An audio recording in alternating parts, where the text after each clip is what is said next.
Guys, ഇടുക്കിലെ മിടുക്കി YouTube ചാനലിലേക്ക് സ്നേഹപൂർവ്വം സ്വാഗതം ചെയ്യുന്നു. അപ്പം നിങ്ങൾക്ക് ഓർമ്മയുണ്ടായിരിക്കും, കഴിഞ്ഞ വർഷം ഞാൻ ഈ ഒരു പ്ലാവിൻ്റെ ചക്ക പറിക്കുന്നതൊക്കെ വീഡിയോ ഇട്ടിട്ടുണ്ടായിരുന്നു. അത് അത്യാവശ്യം നല്ല രീതിയിൽ അത് വൈറലായിരുന്നു. കാരണം 2ാം കൊല്ലം കായ്ക്കുന്ന വിയറ്റ്നാം എയർലി എന്ന് പറഞ്ഞ പ്ലാവാണ്. ഇതല്ല, കുഞ്ഞ് മരമാണ്, ചെറിയ മരമാണ്. അപ്പോൾ ഈ പ്രാവശ്യം 2 ചക്ക ഉണ്ടായിട്ടുണ്ട്. ആ 2 ചക്ക കൊണ്ടുപോയി. അപ്പോൾ അത് പറിച്ചുകൊണ്ട് പോയി. അടുത്ത ചക്ക മൂത്ത് കൊടുക്കും 2 അപ്പം ചക്ക പറഞ്ഞ് വന്ന് പറിച്ചുകൊണ്ട് വെക്കണം പറഞ്ഞു. അപ്പോൾ ചക്ക പറിക്കാൻ വന്നതാണ് കേട്ടോ. കഴിഞ്ഞ വർഷം ആണ് ആദ്യമായിട്ട് കായ്ച്ചത്. ഈ പ്രാവശ്യം 2ാമത്തെ വർഷമാണ് കേട്ടോ. നമുക്ക് ചക്കയുടെ വെള്ളം എടുക്കുമ്പോൾ കത്തി തന്നെ.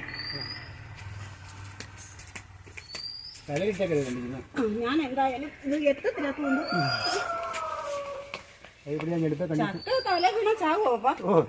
ചക്ക ഇട്ടപ്പോ മൊയില് ചക്കുന്നൊക്കെ കേട്ടിട്ടുണ്ട്. പറ്റുന്നൊക്കെ അല്ലെങ്കിൽ കണ്ടിച്ച് പാടാണല്ലോ.